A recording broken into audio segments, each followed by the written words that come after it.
Call to order the City Council regular meeting for the City of Wyoming, Minnesota, July 1st, 2025. Let the record reflect we do have a quorum. Member Yeager, Member Schilling, Member Onstead, Member Luger, and Mayor Iverson are present. Please stand for the Pledge of Allegiance. I pledge allegiance to the flag of the United States of America and to the republic for which it stands, one nation, under God, indivisible, with liberty and justice for all. Okay, we start with open forum. Open forum is an opportunity for members of the public to address the City Council on items that are on or not on the current agenda. Items requiring council action may be deferred to staff or boards and commissions for research and future council agendas if appropriate. You will be limited to 3 minutes, and we ask that you conduct yourself in a professional, courteous manner and refrain from the use of profanity. Failure to abide by this policy may result in the loss of your privilege to speak. I have 4 names on the list. Mr. Sickinator, you'll be first. Thank you. Steve Sickinator, 6201-266 Court. I'm here to talk about e-devices in the city. I know this is a problem with other cities as well, with e-bikes, scooters, skateboards, whatever you want to talk it. And I'm here to find out what the city is doing to try to curb the illegal use of those devices on our city streets and in our parks. Just about every night, my wife and I walk down Glen Oak, down to Goodview Park, and then back home. You know, it's about 1.5 miles, and I would say every night we see at least 3 or 4 violations. Kids on scooters, motorbikes on the road, 9 or 10-year-olds scooting around, kids under 15 with e-bikes. My understanding, you don't need city ordinances. State statute requires that you be at least 15 years of age just to use a e-bike. Off-road vehicles, I believe you have to be 16 years of age, but we see off-road vehicles with no license, young kids, and I'm not so concerned about us. I can get out of the way. But these kids are gonna hurt themselves, and in my opinion, there's no parental supervision. You know, you see 8 and 9-year-olds scooting along the road, and there isn't a parent around. So I'm just here to say, what is the city doing? Has there been any complaints? If I'm seeing it in our area of town, I'm sure people are seeing it in another area of town. And now with summer here, school out, we don't see them in the morning when we walk at 7 o'clock. They're still in bed. But you know, anytime after 5 o'clock until it gets dark, they're just racing all over. So that's all I have. Thank you. I appreciate it. Thank you. Next on our list is Mr. Murdoch.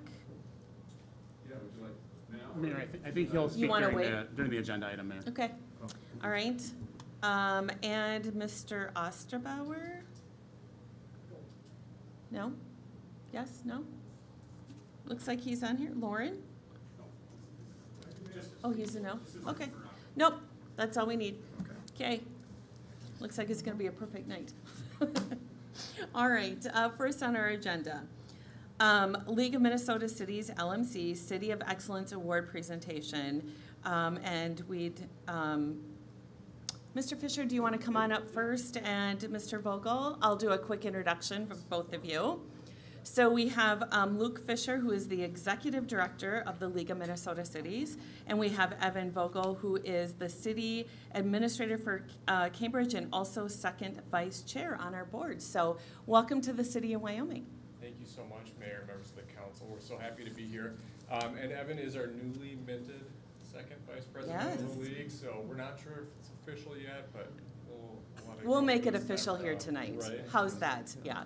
We really appreciate the opportunity to be here to present you with your City of Excellence Award in person, even though we got to celebrate with you just last week at our annual conference in Duluth.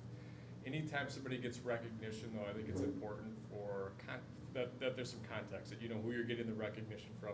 You know us well, so that makes sense, but my guess is all these people that came to hear about the award tonight probably don't know about who we are quite as well. So. As an association, League of Minnesota Cities represents about 841 of the state's 850 or so cities. Our largest member is the city of Minneapolis. They've got a population of 425,000. Our smallest member is the city of Barrie. Any guesses on Barrie's population? 87. 87, any other guesses? 23. Okay, 12. 12? That's so specific. Like 5. Everybody on council is, Like 13 and a half. 13 and a half, well, if we're playing prices right, rules, you win, because Yay. they've got a population of just 19 people. yes. So Good they're job. on the western side of the state. Oftentimes people say, well, what's it by? I say it's by Morris, and they go, well, where's Morris? And you say it's by that bump on the western side. So it's a little city out there. But as an association, we get to represent everybody from Minneapolis to Wyoming to Barrie. And we do that in a myriad of ways that you know really well. But we answer about 5,000 research inquiries from our members every single year. Our HR team handles about 2,500 questions. Manage something like 8,500 insurance claims for our members, and our website had 1 million views. So that's all to say that we get to see some of the really best things that are out there and the best projects and some of the most innovative ideas, and that's why we're so excited to be here tonight to celebrate you. I'm gonna let Evan talk about your award. We'll play a quick video, we'll get a picture. Thank you. Yeah. See how this goes. Thank you, Mayor Iverson, for having us here. It's great to be here and recognizing a partner city in East Central Minnesota for excellence. We're here today to recognize the City of Wyoming for winning the 2025 League of Minnesota Cities City of Excellence Award in a topical category. Each year, the City of Excellence Award honors projects and programs that accomplish one or more of the following objectives: improving the quality of city service, developing an effective and innovative way to solve an old or common problem, modifying a program from another community or organization to fit your city's need, saving the city money while achieving the same or better results, or involving citizens or other city staff in decision-making. This year's award for the City of Wyoming, as I mentioned, is a topical award for successful collaboration among local governments. The city's age-friendly community garden project was made possible by partnership among the City of Wyoming, the Chisago County Statewide Health Improvement Partnership, and mHealth Fairview. It was funded through an age-friendly Minnesota community grant awarded by the Minnesota Department of Human Services. One of our goals through the League Awards program is to showcase outstanding work that can be emulated by other cities, like mine, with similar goals. The age-friendly community garden is a gold standard model of collaboration resulting in enhanced food access, creation of an inclusive gathering space for all, accessibility for all residents, and other benefits. By removing physical barriers, the city and its partners created a welcoming space that encourages all residents to engage in community gardening. Your efforts in this project are particularly admirable since they reflect the ability of leaders in your city, including those in local government and in the health provider community, as well as residents and local businesses, to adapt to the needs of your diverse population. With the garden improvements, seniors and those with physical disability challenges have an enhanced opportunity to contribute to the quality of life in the already thriving Wyoming community. Successful projects like yours require hard work, commitment, and enthusiasm among all involved.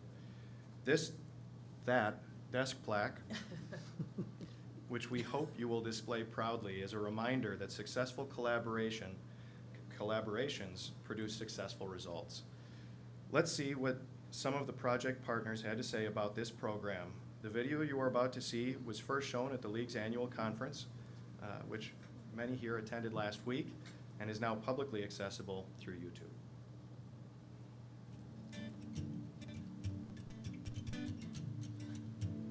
So the Wyoming Community Garden is on site at the mHealth Fairview Lakes Medical Center campus and has been in existence for now over 17 years. And prior to 2024, there were 14 garden plots. Those garden plots were all ground level. The expansion of the garden was necessary mostly because of all the plots that were out there. None were accessible. The intended outcomes of the age-friendly expansion of the community garden in the city of Wyoming was to really reach those with mobility needs or different accessibility needs in the community, and to really provide further opportunities for community gardeners and community members to have that experience to grow their own produce, increase healthy food access, but also promote physical activity and social connection in the garden space. The city came together with Chisago County's SHIP program as well as with Age-Friendly Communities, Minnesota-based organization. Together, the city identified the plot of land,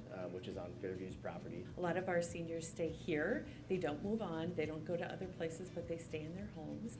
And so being able to have a space where they can grow what they want, whether it's flowers or vegetables or whatever, actually heals that heart. It gives them something to do. Whether you're walking, whether you're using a walker, whether you have a stroller for children or in a wheelchair, anyone can access it, to be able to access good, healthy foods. When we had the grand opening of the garden, we did have an individual over there that was there gardening that day that really talked about how important it was and how this gets her out of the house, it gives her purpose, how she has all of her friends there, and she just gushed about how wonderful it was. It's about people coming together, whether it's a friend or family member. It's really a community space where people get to meet others that they might not know in the community and feel welcome and have a passion for what they're doing and be able to share that passion as well. We are very grateful to the City of Wyoming, Age-Friendly Minnesota, Chisago County, Public Health, and SHIP for making this garden expansion possible. There's a lot of people that really want public service minded, and there's a lot of other people, not only just city-centric, county-centric, but all these other organizations that really want to work together and make good things happen within your communities.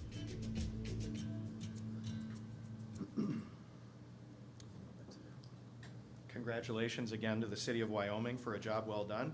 You're a highly deserving recipient of this year's 2025 City of Excellence Award. Good job. Thank you. We couldn't have done it without our staff, without our partners.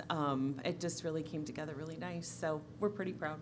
So thank you. That's great. Can we get a picture with you guys? Of course. Do you want us up here? Yeah. All right.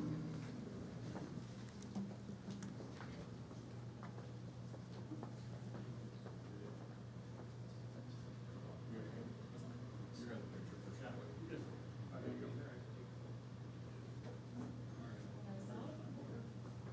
But Ron, you need to be in here. No, you guys, I already got a picture. No. So Mark's gonna take the picture. No, it's okay. No, it's right there.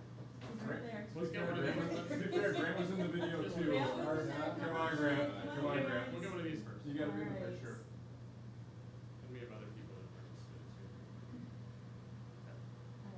And then Can we get fries? Steven Gertz. Grant? Want me to take that photo? Yeah. Well, I don't know, he's obviously the mayor today, so. Get it tight. All right. Fred. There we go. Don't friends. More. One, two, three. I'm gonna get the, I gotta get this out of the way, that's, I can barely fit you in, but then I get the podium. Engineering doesn't work out. One, two, three. Very good. Awesome. Thank you. Thank you. Appreciate it.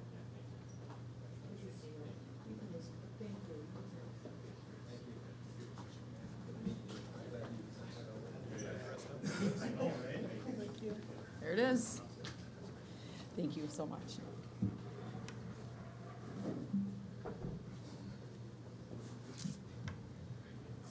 Mr. Erickson, are you gonna start taking over audio visual equipment and add that to other duties? I'm gonna say this, that I would just end it right now if we could, because what just a great award for the city, and really appreciate, just like I said, everybody involved, so. All right, we are gonna move on to approval of minutes. Consider approving the minutes of the regular meeting of the Wyoming, Minnesota City Council for June 17th, 2025. If there are no comments or questions, do we have a motion to approve? So moved. We have a motion to approve by Member Luker. Do we have a second? Second by Member Onstad. All in favor? Aye. Opposed? So approved. Number 3, consider approving the minutes of the work session meeting of the Wyoming, Minnesota City Council for June 17th, 2025. Are there any questions or comments? We need a motion to approve. So moved. We have a motion to approve by Member Onstad. Do we have a second? Second. Second by Member Luger. All in favor? Aye. Opposed? So approved. Number 4, to consider Resolution 250766, a resolution receiving bids and awarding a contract for the 2025 street improvement project improvements. Mr. Erickson, will you be speaking? I will. Thank you, Madam Mayor and members of council. Last Thursday, we did receive bids for the 2025 street improvement project. And again, just a summary of the project location for those that may not be familiar. The project location is shown on the map, and it is a neighborhood called Hawk Meadows. It includes 256th Street, Grail Court, Grand Prix Court, Grizzly Court, and Greenwood Court. As I mentioned, we did receive bids last Thursday. Our engineer's estimate was $530,700.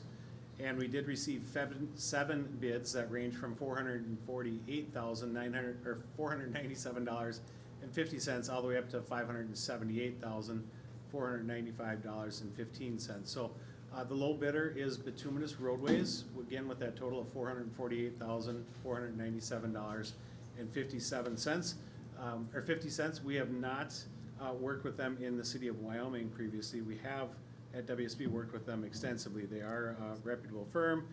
They're located there in Columbus, and so hopefully we can build a new relationship with them here and again provide a lot of competition for our projects in the future. And so again, they are a reputable firm and do high quality work. Project costs and funding, I just wanted to quick highlight this again. Those are construction costs, and so we've done some inflation of those numbers to account for some contingency. It's often we do run into issues with projects, and we want to make sure that we have accounted for that. And again, just kind of painting a picture for those that may be assessed or will be assessed with this project, that we kind of have an idea. So we included some contingency. We included all the engineering and the soil borings and the survey and the construction survey and inspection, all of those things, and really kind of came up with a number. And so we end up with what you can see there with a conservative estimate of $538,000 with a total amount to be assessed of just over $81,000. When we look at our assessments and how that applies, we have 52 parcels, and we look at that assessable portion of just over $81,000 being assessed. We end up with an assessment total of about $1,570. Again, we will use this based on actual numbers, and so this is again just an estimate. We don't know where the project will come in exactly, but again, just wanted to kind of frame this for property owners and council alike to know really where we stand with assessments with relation to the feasibility study. And again, it is a little bit lower, and so we're very pleased with that. We had received excellent bids. We're on a good streak here of many years in a row with really good bid prices, so we're very pleased with that. As far as schedule goes, again, this evening we are recommending award of contract to Bituminous Roadways. As far as start of construction, we have had preliminary conversations with them. It looks like it's falling mid-August for their schedule, mid to maybe third week in August. And so it's not a real lengthy project, so there will be no issues getting this project completed this year.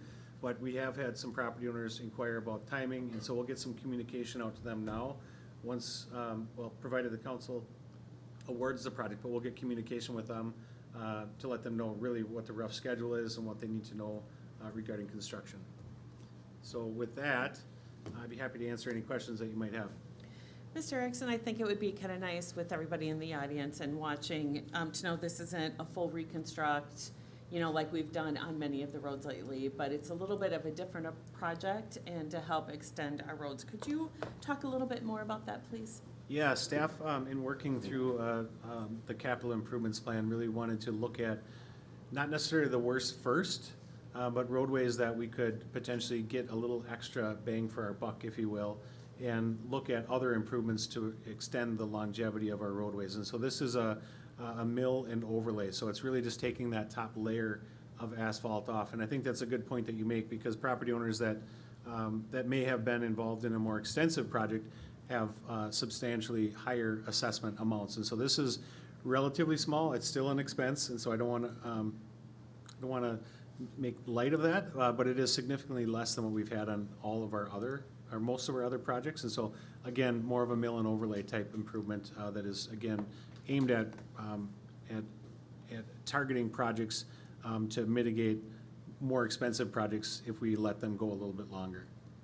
Okay, this is a question in terms of a lot of the roads are being finished already in the neighborhood next to it, and you've Correct. got a lot of heavy trucks and stuff coming through. Will that do any damage to the new roads? Because I know we're gonna get that question. Yeah, great question, and it will not. I mean, the roadways that were built within the 2024 project that did carry into 2025 are certainly built to a standard that would accommodate that traffic. Okay, great. Questions from council. We'll start with Member Schilling. I actually have no questions. We've worked with them for years down there where I work now currently, and they, all I know is they do a great job, and our staff compliments them a lot, so. Great. Okay. Member Yeager. No questions. He basically answered mine. Member Luker. No questions. Member Onstead. With this repair, what's our expected life? You know, we anticipate 10 years or greater on that, so I think, you know, there's a lot of variables that go into that, but we know that certainly this is not the quality of a full reconstruction where you're removing all of the pavement structure and the subgrade. This is just the top layer of asphalt, and so we don't expect to get the same life out of it, but we're hoping another good 10 years out of that. And there will be some additional crack filling that Mr. Reeves in our Public Works Department will employ before the life expectancy is up, but it does certainly extend that significantly. I've noticed that it appears to be kind of a dead end with no through traffic. You think that will help extend its life? It sure will, yeah. I mean, it is a lower volume roadway. You know, we certainly have much greater volume roadways that create issues, but this is likely nowhere approaching some of our other roadways. And so, yeah, that does certainly help with that. That probably explains why it's not as big of a project, although I did notice that there has been some issues with that road in the past, but. There certainly have, yeah. And so I know Public Works has spent a lot of time over the years with this roadway, and so I know they're quite anxious. There's a lot of issues with it today as it stands. They're mostly superficial issues that we can resolve most of them, but yeah, we're pleased with the bid results. I haven't seen the asphalt prices like this in a really long time, actually, so we're pretty shocked at our office to see that, and we're obviously quite pleased, so. Timing sounds good. Yeah. Thank you. All right, we will need a motion to approve Resolution 250766. Resolution awarding a contract for bituminous roadways in the amount of $448,497.50 for the 2025 street improvement project improvements. Do we have a motion? So moved. We have a motion by Member Schilling. Do we have a second? Second. Second by Member Luker. All in favor? Aye. Opposed? So approved. A consent agenda. Items under the consent agenda will be adopted with one motion. However, council members may request individual items to be pulled from the consent agenda for discussion and actions if they choose. On our consent agenda, number 5, 6, 7, 8, 9, 10, and 11, does anybody wish to pull an item from the consent agenda? Seeing none, we need a motion to approve number 5, 6, 7, 8, 9, 10, 11, and 12. Do we have a motion? So moved. We have a motion by Member Luker. Do we have a second? Second. We have a second from Member Onstad. All in favor? Aye. Opposed? So approved. Acknowledge receipts of reports, officer boards, commissions, and department heads. Number 12, 13, 14, 15, and 16. Does any member wish to pull a report? Seeing none, we'll move on to new business. Number 17, to consider resolution 250763, approving variance V25002, fence height location 26744, Highlight Court, application Kevin and Michelle Letson, property ID number 21.10328.00. Mr. Weck. Madam Mayor, City Council members, Mr. and Mrs. Letson are asking for a variance for the fence site. Right now they're on Allied Court, which is a dead-end private road. They built the fence without a permit. It's located within the front non-buildable setback area. In that area, the fence is only allowed to be 48 inches in height. It's currently 6 feet in height. Sorry. So they're asking for a variance for the maximum height of the fence in the non-buildable setback area. Currently zoned rural residential 1, semi-rural neighborhood, lots not easily divided into smaller parcels. The variance is required because they built the fence that's too tall in the front setback area. This is a very untypical lot. or neighborhood for the city. It's served by the, excuse me, about 20 years ago when Chisago County redid addressing for 911 GIS service. Any driveway that had 3 or more houses on it was made into a street, so it was given a name, and Halite Court was this one. So all the homes are served by this easement. The last 2 houses are the applicants and the next door neighbor across the street. The road easement continues on down to the Sunrise River, but there's, and parallels both their properties.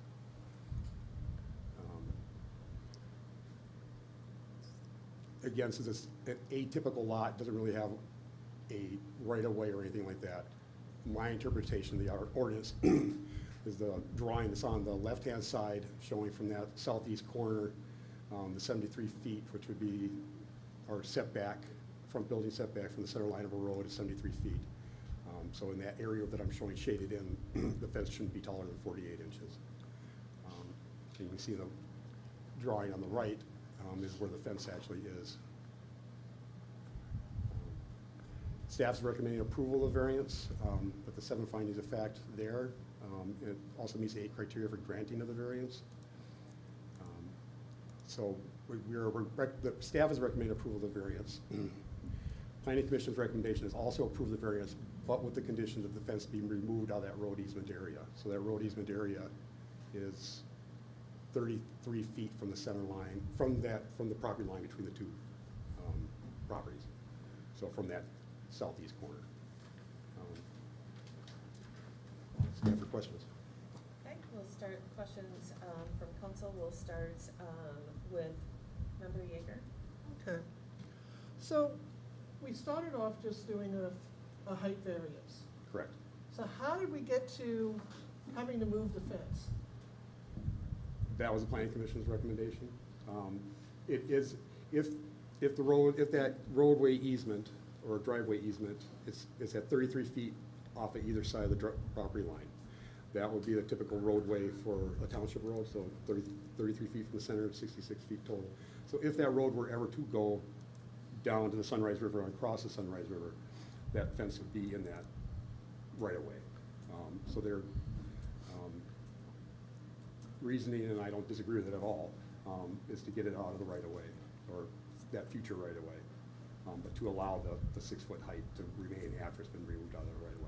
Okay, so, The city has approved other variances similar to that at the corner of Goodview and Wyoming Trail. yeah, I remember that one. That was a 6-foot fence, and then a little bit farther west by the Lutheran Church, also on Wyoming Trail, and I think it's Faraday. There's another one that was granted a variance, so kind of the And same, they don't have the, same situation. yeah, I but- remember those two.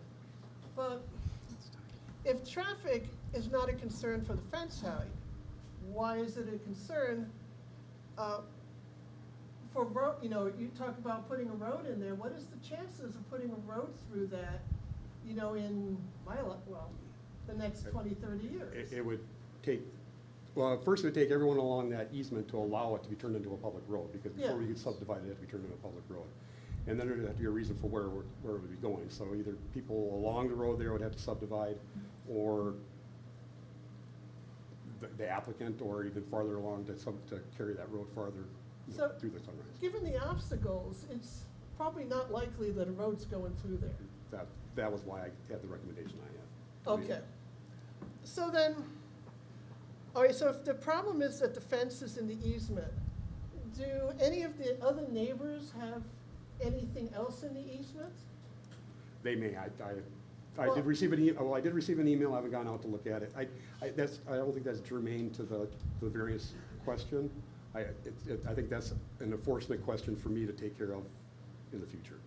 Okay, because if we're making somebody move their thing, and somebody else has, let's say, logs, I went out there last night, in the easement, how is that fair? I can't answer that question. Okay, so we're not gonna get a road there anytime soon. When I read the planning commission minutes, there was a concern with traffic, with cars turning around in the neighbors. That was some of the questions, something that came up during the public hearing, yes. Okay. If this fence is moved, and I saw what's behind the fence, it's a grassy area, it's got big honking trees. Is somebody going to turn around on that big grassy area? If not, you still have the problem with people turning around in the neighbor's yard, because the neighbor has a little gravel strip in there. Says, I don't know why they're turning around in there, because there's like when you look on here, this is where the school bus turns around. Yep. And then further on up, you have this area before you get to the gate that could also do a turnaround. I don't know why somebody would feel compelled to turn around in the neighbor's yard. I mean, do we have any stats? Do you have any stats, Brian, on how many times this happens? Okay, I'm just gonna say, we're looking right now at this particular item, not going into this or that or the other thing, so we need to stay on point, please. Okay, but the questions are arising that the condition is a little off from just the fence variance. I mean, I have no problems granting a fence variance. But when I saw the condition of moving the fence and I saw what was around it and whatnot, that adds a whole bunch of different questions, like looking at it at a broader scale than on the very narrow interpretation of we're just talking about the height of a fence and threw in a condition. That is what we're talking about. But we threw in, there's a condition in there that doesn't pertain to the fence height. It pertains to the fence placement. There has been, have you gone out there to enforce the fence placement besides telling them that they should have gotten a permit? That was, That's how it started. That's how it started, yes. Yeah. I mean, so it's finally, after how many years? Approximately a year. Yeah. Finally, we got. And that was not on the applicant, that was on me. Okay. So, I mean, if we want to have the Letsons move the fence, maybe that should be a different, variance or a different enforcement or? If I could? Yeah. If they had applied for the fence permit before they had built the fence, I would have told them that it cannot be in the easement. The fence site after that would have been a discussion we want to be back to right now with another variance. But I would have not issued the permit in that, where it's located now. Okay. Had they applied for it before. You would, I get that, but the fact is, the placement is almost coming out of nowhere. The fact is, he didn't apply for a permit. That's what it comes down to, because all of this would have been done Right, differently. but Do you have any other questions? Staff has to enforce too. You're right. And if staff doesn't enforce, how do we, force a resident to comply when we're not enforcing? Anything else? Let's see. The last thing I have on my notes is that when I looked at the property and saw where the easement is and what would be, where the fence would be moved to, you would have a large grassy strip, you would have a bunch of large trees, and unless the trucks start going into the grassy area, I think you're still gonna have them running down your strip if they don't go anywhere else. So how does this solve the problem? It doesn't. Staff recommendation is one thing, planning commission bad. Yeah, I got that. But, I mean, that's what I'm considering. If we have a problem of the trucks, how does moving the fence that's, just gonna make more grass on the other side of the fence solve the problem that we have? All right. Anything else? That was about it. Okay. Member Luker? So if I'm understanding this correctly, the idea behind moving it out of the easement is it's a traffic thing, it's a consideration for a future road thing. I think it's partly that, and then if we were to take, and that was where the hard part came, was to decide where to call right away. And so if we were to call the right of way that center line down the easement, then it would not be allowed in that easement as a part of our setback, would be 33 feet from the center line of the road.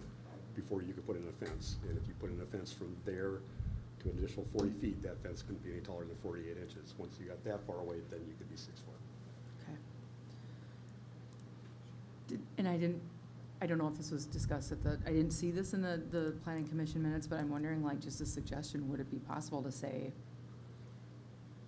leave it, and were there to be road development in the future, which doesn't seem super likely,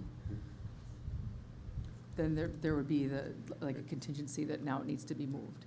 And that kind of ties into fences alongside property lines and rear property lines. Typically, a lot of those would be within a drainage and utility easement. We allow the fences to be built right up to the property line with the understanding that if access is needed because of that easement, the fence is going to come down, or it's going to be or whatever. It's on the homeowner to take care of that. It's not on the city or the utility company to take care of that in the easement. That was my same reasoning on that. Because again, it's not a right of way, but it is kind, there's a lot of things going on there that Sure. you're trying to apply a bunch of different rules that don't exactly apply. Right. Yeah, because this is a unique chunk of land. Very. I think that's all the questions I have right now. Member Onstep? Just to be clear, it's, the variance is for the height. That was what they And that's requested. it. And it's kind of an odd property that it kind of looks like the front yard, but it truly isn't. It could be by one description. If you were to look at the front of the house, it was facing the front yard, that'd be south. This line is east, so, but. And this isn't going to be, I want to make sure that this is not precedent setting. No. Is Mr. Lutzen here? Can you come on up a minute, please? You'll also have a chance to ask questions to Mr. Lutzen as well if you'd like. Oh, I didn't get to you yet. It's okay. Oh, man. So- Member Schilling. Sorry. Again, I did not have a problem with the variance because of the height, because we have done that in the past. And I kind of viewed the request for move, no different than the side, any of those drainage utility easements, because we're under the understanding that if we do allow them to build up to that point, it is our responsibility as the property owner to move it. So I really don't, I don't see the need to move it, and especially because of where this property sits. This is at the end of the road, you keep going, you're ending up in the river. So you got a property to the left, property to the right, and when I measured on the GIS, if I'm reading this correctly, he would have to move it an additional 15 feet. Approximately, yes. Approximately. So, and the only thing that's there is his yard. Yes. So where would that be? So if we measured off of the property line, right? Yes. Yep. And then we just went 33 feet. Yeah, the fence is approximately 17 feet off. Yep. So It'd be on the other side of the tree. it would be over here on the other side of the So trees you- instead of where it's at. And I'm fine with it, so. You're fine with it being on that, over here? I'm fine with it being where it is now. Okay. Because of the uniqueness of the land, the layout, and what's on the north end of it, it's a river. Yeah. We're not gonna build another road going across that river, trust me. What if it's a bridge? You know how much money it is for environmental just to even consider that? Yeah, really. So anyway, that's my stance on it. I'm actually fine with the variance on the height because we've done that in the past. And I'm fine treating it as if it was a side type of situation with a fence with a drainage utility easement. It's the responsibility of the owner to move it. If the event that were to happen, it would be at the owner's cost to take that down and remove that or replace it. So Okay. that was my comments. Thank you. Sorry, you. I missed that. Yeah, okay. So I have a couple questions for you. I'm curious as to why you did not pull a permit. I see in your letter you state that you were too busy. Is that correct? Is that how that's stated? Not necessarily too Okay. busy. I did ask Google if it was okay in Wyoming, Minnesota to build a fence, and they set up to a 6-foot fence. And do the right thing, which would have then came down here to find out. So I didn't do that right now. Okay, and you own your own construction business, right? I own an electrical business. Electrical business. Do you have to pull permits for your electrical business? Yes, I do. You do, okay.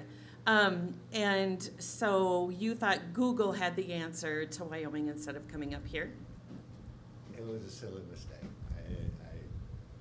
That I'm paying for. Okay. You know, I mean, I didn't think I would need a permit for something that wasn't incorporated with my house or anything. I didn't think it was a structure. I mean, like, I see people build bird houses and stuff like, or chicken coops and things like that. And I guess I just didn't know. Okay. When they build chicken coops, do they need to come up here for a permit? I'm just curious with that. They If brought it's that up. 200 square feet or less, they do not. Okay, okay. And so I know the reason why, because I'm the liaison of the planning commission, I know the reason why they put this on there. And I understand why they did it, and I do agree with them, because you didn't pull a permit. You are in the construction business, you know better than that. You didn't do that. And it really puts the city and the commission in a bad light. Do you understand that part of it? I do. Okay, and because of that, there will be other people who see that might go, oh, you know what, I'm just going to Google, or I'm not gonna come up, or I'm not gonna whatever, and not pull a permit, and then it creates a lot of chaos, right? You do understand that? I do.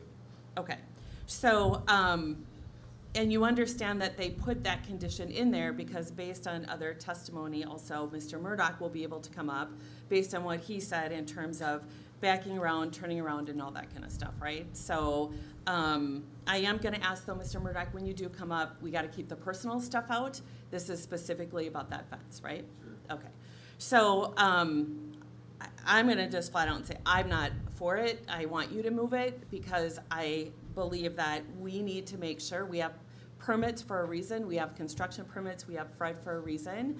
And had he known about it, you wouldn't have got that fence, right? So I back up our planning commission and the reason why they did it. So not for it to set an example for other people to just go ahead and build wherever they want. So is there anything else you'd like to say to the council? I did want to mention the fact that it really hasn't affected our traffic the way that was stated to us, because we do have a turnaround directly behind my property, and I do have a sign out there now stating that I have all the deliveries there, and really that road from basically the end of the fence only drives into my driveway, and it's like the only place. I'm just putting that out there. I know it doesn't make it right or wrong. Yeah, it just adds to the frustration for me All right. that you did that because it's not in the right place. So, okay, Mr. Murdoch, your chance to come up and speak. Again, please don't make it personal. Mayor and council, thanks for the opportunity.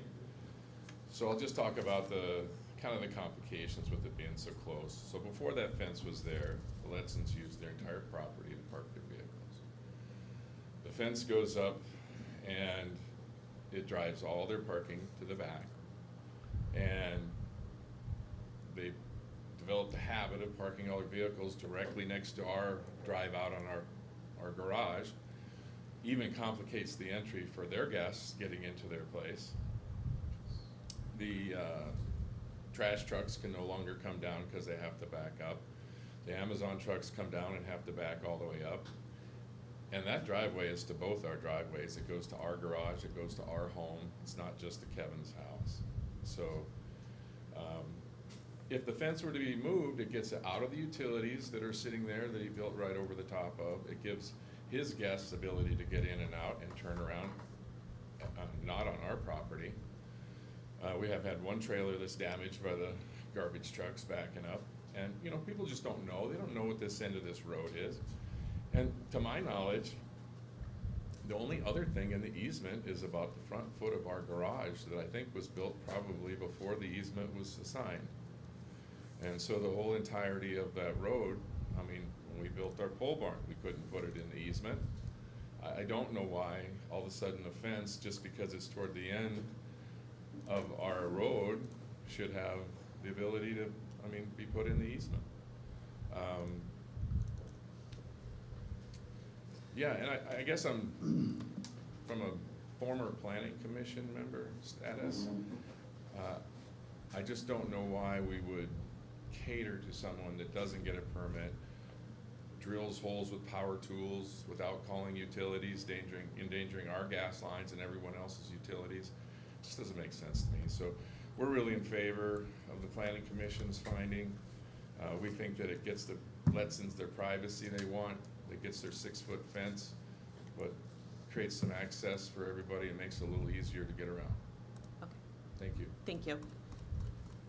Any further questions? Well, the other question I would have is, if you have that grassy area, how do you think access is going to be improved?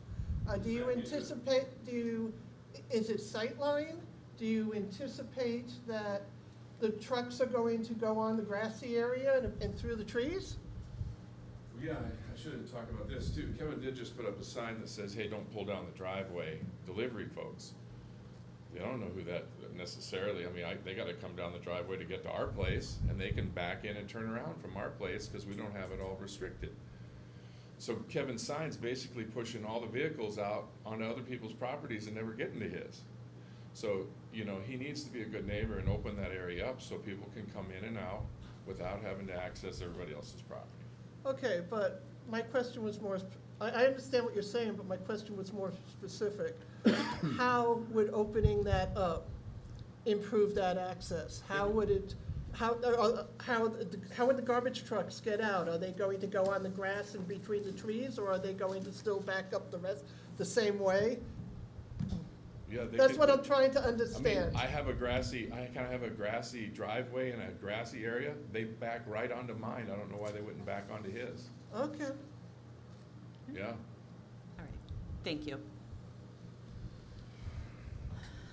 Okay, number 18 is the resolution number 17, resolution 250763, approving a variance V25002 fence height location. We've got all the other information.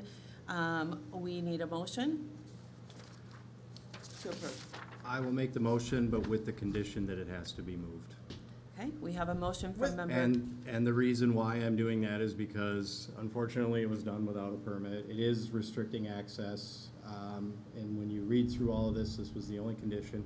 And again, unfortunately, if the conversation would have happened with Fred prior to this, we wouldn't be sitting here talking about it. So that's the motion I'm making with the planning commission's recommendation to remove the fence over 15 feet. And keep it at 6 feet? Yep. Was the recommendation? Okay. I'm fine with the height of it because of the location. Do you want to make a friendly amendment to the resolution that specifies the fence be moved? You say it's 15 feet? Just out of the easement. 33 feet from the center line of the property line. So just point of parliamentary Please. procedure, we don't have a second, so there's not actually a motion on the table. So if you want to word it and do a motion in a second, there doesn't have to be an amendment, you just have to Yep. state what the motion is going to be. So there's nothing to be amended right now because there wasn't a second on the Okay. motion. Okay. I would ask that that the distance become spelled out. But we need a second first to be able to do that. Or do he you can, wanna- he Well, can you change I his can, motion. I can change that because it's 33 feet from the center line, which is in this case the property line.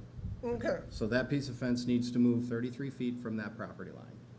Okay. That's my motion, I'll- moved with that condition. I'll make the second with what member Schilling is on, what he's saying. So, does that Okay. work? Did that work? so now can Are I we make good? it, We're ask for good. an amendment that we specify it's 15 feet? It would be, my motion was 33 feet from the property line. And I seconded that. The center line over, so. So is that the same, does the math work out? Well, it's 17 plus 15. 32. So then it would still be within the easement if you moved it 15 feet. So it needs to No, be I'm moved. saying 33, my motion is 33 feet from the property Right. line. If she's To saying the move it west. 15 feet from where the fence is now, it's 17 feet plus 15 feet is 32 feet, then Dennis's motion puts it outside the easement, Linda's amendment would keep it in the easement. Okay, got it. Didn't know the exact numbers. Okay, so we're sticking with that. We have our Yes. first and our second. Yes. Okay, we have our first and second on this motion. All in favor? Aye. Aye. Opposed? So approved. Mr. Letson and Mr. Murdoch, can I just suggest that you try your neighbors? And I'm really hoping that you'll try to just really get along or whatever, but it's kind of become very contested. So please, before things get really bad. So thank you for coming in. Appreciate it. All right. Let's see. I think the rest of these might be pretty easy. Number 18, to consider Resolution 250764, a resolution approving a conditional use permit C25002, a planned unit development master plan for Land Development Company of Wyoming, LLC, property ID number 21-1030232. Mr. Erickson, Mr. Erickson? It'd be myself. Oh, Mr. Wack, okay, we're back on track here. So Madam Mayor and council members, this is a new name, Point North of Carlos Avery. This was the old Greenwood Golf Course site, which has had a couple different plats names, but this would be the residential portion of it. So it's Point North of Carlos Avery, Phase 1. So they were approved for a master plan, CUP for a PUD master plan 2 years ago. That has since expired, and this is a little bit different from that plan. So we're kind of coming back to it again. So right now they're in the Phase 1, they're proposing 30 single unit family homes and then a 6-unit row home. It's currently zoned mixed use. The housing mix meets the district requirements. The planned unit development is a conditional use, and the comprehensive plan does designate it as mixed use, so it's in compliance with that. They're proposing building setbacks and styles. The first resolution contains those setbacks, some other things. The park board met, is recommending at least a 2-acre park. The remaining acres would be, there should be 4 acres total of the 9%, or approximately 4 acres. The 1.9 remaining acres would be cash in lieu of the land. And based on the county assessor's value of just the land of the property, that works out to $17,351.63. Access will be off Viking Boulevard. We're anticipating left and right turn lanes at both access points. The development complies the right-of-way width. They're proposing sidewalks within the development. Chisago County, I think WSB is also working with them, looking at the corridor along East Viking. And then at some point, Kettle River Boulevard will also need to be realigned. Utilities, city sewer and water, they'll be installed through the commercial area, which is Outlot A, which is immediately behind the Village Inn and the veterinary clinic. The water line is coming from the new tower. The sewer water is coming off of East Viking down by the McDonald's. It's outside the Comfort Lake Forest Lake Watershed District. It will need a MPDES permit and the peak discharge rates per city requirements. Part of their development was the wetland bank that's to the north. So we do have some wetland documentation that we just need to verify any impacts on this site. We're proposing 1 tree per single family lot, additional landscaping inside and rear lots. There's minimal tree removal with this phase. There'll be more with the next phase. And they have submitted an illumination plan. Staff's recommended approval of CUP to establish planned unit development. So we're approving the planned unit development master plan with the 5 conditions of approval. And then we're also recommending approval of preliminary plat with the 19 conditions of approval, including an increase in lot sizes to meet the 9,500 square foot minimum.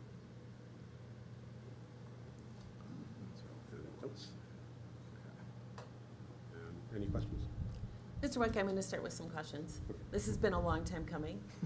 I want to say 15, 20 years, maybe 30. I don't know. Seems like that way, right? We've had about 4 different developers. 3. I'm lost count. Yeah. So lots of different plans. Yeah, and being a liaison in the Planning Commission, I do know that they're wanting to put shovels in the ground and get this moving because we need this housing, right? So, and Planning Commission did approve it exactly like it is. They made their recommendations, whatever, they made their changes, their recommendations, correct? Yes. So by all means, it looks like that it's a really good development. And they'll come back later on for a phase 2, but probably not that long from now.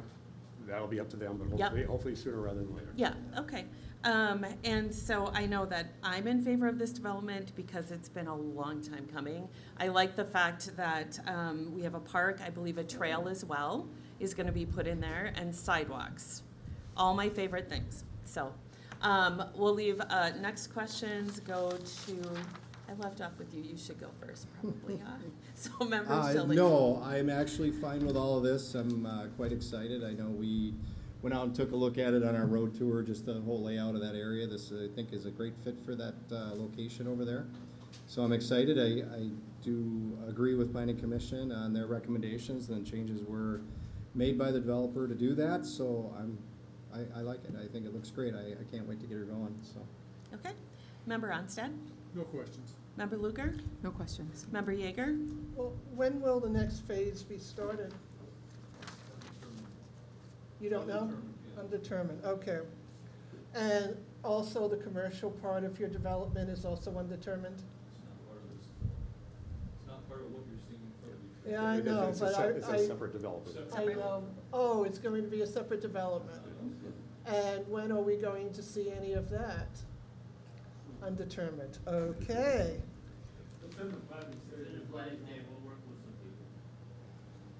Okay, so I was here when we went through this a couple of years ago. What happened? Why did it stall for 2 or 3 years? I don't think it I did. think this is a different developer. Yeah, too, Yeah, for the these are different. record. These are developers. different. Yeah. These are different guys? developers. Yep. Yes, yes. So did the last developer sell to you guys? Did the last Yes. developer sell the property to you guys? Yeah. All right, that wasn't quite clear in the thing, that's why I was asking. Okay, if there are no further questions, I got everybody this time? Okay. I move to approve Resolution 250764, a resolution approving conditional use permit C 25002, a planned unit development master plan for Land Development Company of Wyoming LLC. Do we have a second? Second. Second by Member Luker, all in favor? Aye. Opposed? So approved. Thank you. Number 19, to consider Resolution 250765, a resolution approving preliminary plot D 25003, approval of preliminary plot The Point at Carlos Avery for Land Development Company of Wyoming, LLC, property ID number 21.10302.32. Mr. Weck, you're on again. It is the Mr. Weck show. Yes, but I All have right. nothing to add. This is still the same development. So, Great. With, I think it was Okay. 19 conditions. All right, any other questions? All right, I'll move to approve Resolution 250765, a resolution approving preliminary plot D 25003, approval of the preliminary plot The Point at Carlos Avery. We know the rest. Do we have a second? Second. We have a second by Member Schilling. All in favor? Aye. Opposed? So approved. All right, number 20, to consider this is exciting. Hey, it's someone else. Hey, Fred, you want this one? Yeah, Fred, are you sure? You're all good? Okay. Number 20, this is very exciting. To consider the promotion of Wyoming Police Officer Jack Breitbach to the position of Wyoming Police Sergeant. Chief Bauer. Thank you, Mayor Iverson, members of council. As you know, we have a retirement of a longtime sergeant, Lance Beardsley, towards the end of this month. Previous council, we asked to create a process to promote one of our officers to this position. We posted the position, had 2 excellent candidates. The candidates participated in responding to a written scenario where they had to respond to 3 different scenarios that was evaluated by multiple different members of my staff. They then participated in an interview with city administration and the North Branch chief to evaluate their leadership potential and kind of their understanding of policing in general. They had an interview with community panel that was made up of stakeholders in our community, including the executive director of Lake Center, the Chisago County Outreach Coordinator, and then 3 members of our Wyoming Police Multicultural Advisory Committee. In addition, they participated in a leadership assessment with a psychological firm that does leadership assessments. It was a half-day assessment that they participated in. So this was a very intense, engaging process that allowed us to really evaluate who was going to replace Sergeant Beardsley. Officer Breitbach demonstrated that he rose to the top for this process. We're very excited to get him started training, get him integrated in this position as we look forward to seeing kind of what our leadership looks like in this department moving forward as we do this. Looking to bring him in based on the LELS sergeant contract, the collective bargaining agreement at $48.23 an hour, with an appointment date of August 11th of 2025. That allows us to have him finish field training, one of our new officers, and get him started as soon as we can before the fall. Any questions? How long has Officer Breitbach been with us? 5 years? 6? Yeah, it was early 2021, so just prior to me starting here, yes, yeah. Okay, perfect. Questions from council, we'll start with Member Onstad. I have no questions, however, I've heard many compliments about his professionalism and his fair treatment of people that he works with, people that he has to deal with at both the city level and the county level. Excellent. Great. Thank you for that. Okay. Member Luger. I have no questions. I think this is great. Member Yeager. No questions. Member Schilling. I have no questions. Thank you. I will move to approve the promotion of Wyoming Police Officer Jack Breitbach to the position of Wyoming Police Sergeant. Do we have a second? Second. We have a second by Member Onstad. All in favor? Aye. Opposed? So approved.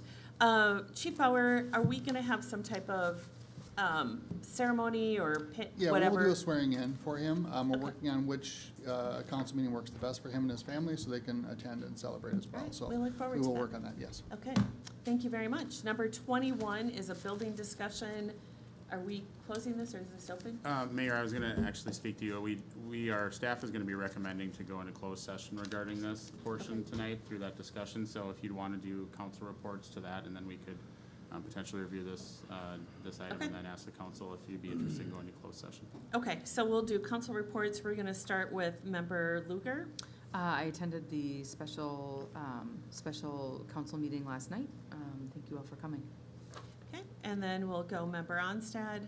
I attended the special council meeting last night and the ribbon cutting for our brand new. Sorry, I forgot about that. There you go. For our brand new Fireside Park, which is a gorgeous park. It is. I tried out some of the equipment.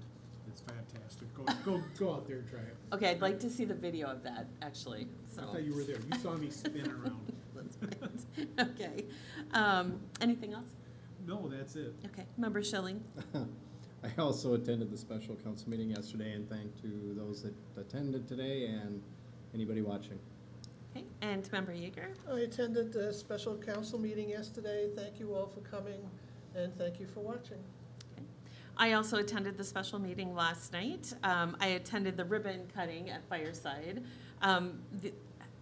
What the PAC committee did for that park was simply amazing. So good job leading that, and good job to city staff that also helped with that as well. I think it's just such a great addition, plus it's very updated, which is super cool, because my age, I have no idea what half those things are, except for the slide, right? So very excited to have that in that park, and I hope we can do that more.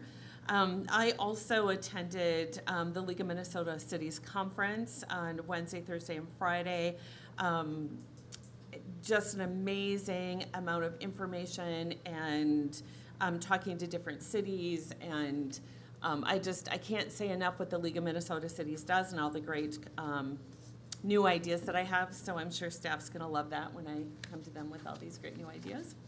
And then I would again like to really thank our partners for this award, because if it wasn't for those partners, we would not be able to have gotten done what we did in the community gardens. And I really want to give a special shout out also to our staff. They gave up a weekend to come out and help do this, and two of our planning commission as well. So you gave up your time as well, besides all the planning that went into it. Unfortunately, Grant had me as his partner and kind of slowed the process down just a little bit. So, all right, I think that is all. So with that, we're gonna move for a closed session. I'll make that motion if we have a second, please. Hold on. Yeah. Mayor, Oh, you gotta talk about it? Yeah, we gotta give an introductory on the public Okay, record, so. should we take just a 2-minute break and clear out? Whatever you wanna do, just before we go into closed session, we have to put a little bit more Okay. information on the public record. Okay, so let's do just a 2-minute recess just to clear out, so we go into closed door session, so, yeah, sorry about that, but thanks for coming. Appreciate seeing